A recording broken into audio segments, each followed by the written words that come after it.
through to Wayne Kelly at the Affiliate Trading Vault, and welcome to this edition of Wayne's World. In this episode, I want to talk to you about entrepreneurs that have dyslexia.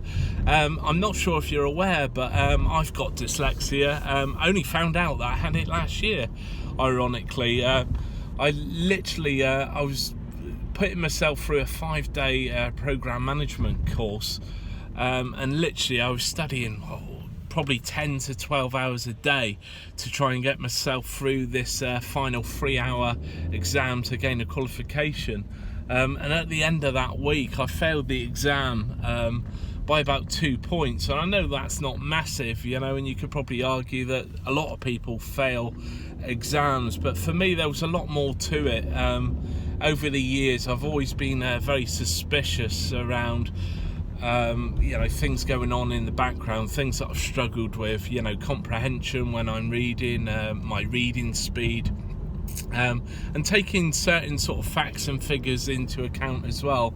That's another thing that I've naturally worried about, so taking this exam and failing it literally just highlighted to me that there was something going on in the background. So literally last year I went through a sort of dyslexia screening. It's about an hour long. They ask you a number of different questions, and at the end of that hour, basically I got highlighted that I was highly at risk of being dyslexic, and they invited me back for a sort of 2.5 hour assessment, which it's an ironic thing, really, being dyslexic. The thing you hate the most is taking exams, so being asked to go for a 2.5 hour assessment is not something you really want to do, but you do it nevertheless. But I did that assessment, and at the end of that sort of 2.5 hour assessment, being asked various different questions and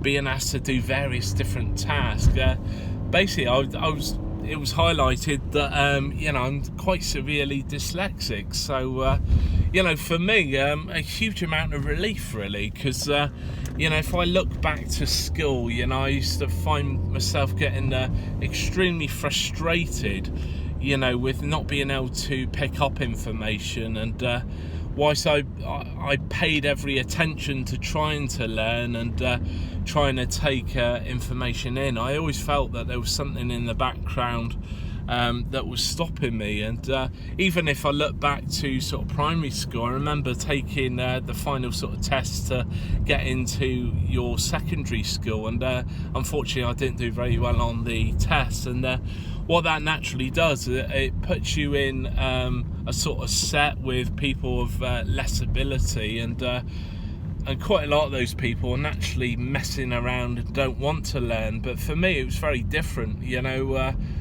I wanted to learn, but obviously I had something in the background which was stopping me. But a lot of people know about sort of dyslexia, and they know that it causes difficulties with sort of writing and reading. But one thing they don't appreciate is it causes issues with people sort of processing information at a decent speed.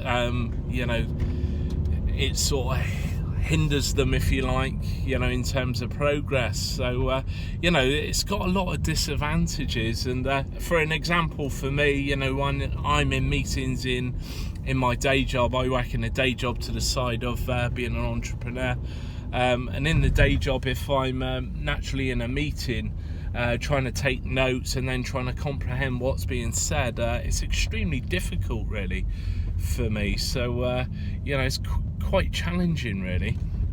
But whilst there are a lot of disadvantages to having dyslexia, for me there are also a huge amount of advantages. And for me, I'm extremely visionary, so I have absolute clarity and vision around things that I want to do. So once I get my mind onto something, I can focus on things and really see the final finished product before it's done. And it's that clarity, really, which helps me achieve what I have achieved over the last the last sort of 15 years, you know, from an entrepreneur viewpoint.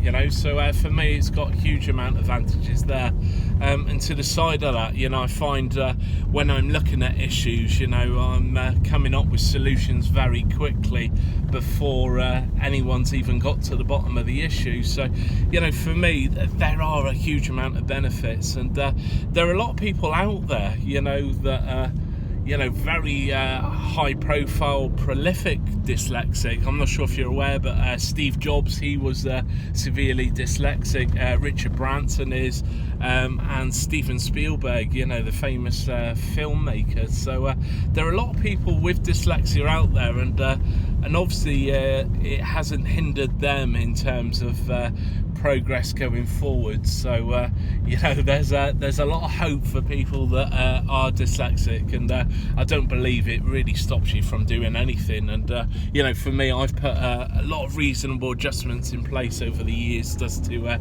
counterbalance some of the symptoms, really. So but yeah, it's all good fun. But you know, in terms of entrepreneurship, for me, you know, entrepreneurship really gives me an outlet, really, to express my sort of vision, and it allows me to really demonstrate the entrepreneurial and the creative skills that I've got. Another strength that I believe I hold, having dyslexia. So it's not all bad, but I absolutely thrive on you know, being an entrepreneur and building my successful online business. You know, whilst it does have its hurdles, its barriers, and its challenges, you know, I really do enjoy doing it, you know. So it really does give me an outlet to utilise some of my core and strong skills, if you like. So hope you've enjoyed this edition of Wayne's World. I just wanted to run you through a few things in terms of dyslexia and how it transposes across to the entrepreneurial side of my life. If I could ask you just to like this video, share it, you know, I really appreciate your support, and I'll look forward to seeing you in the next edition of Wayne's World. Speak to you very soon. Cheers.